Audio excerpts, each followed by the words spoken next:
নিস্পৃহ যিটো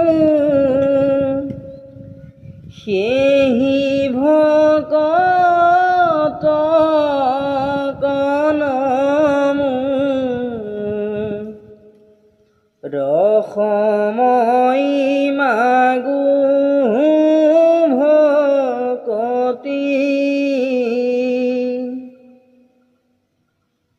মুক্তিটো নিস্পৃহ যিটো সেহি ভকত অকনমু ৰসময় মাগুহু ভকতি।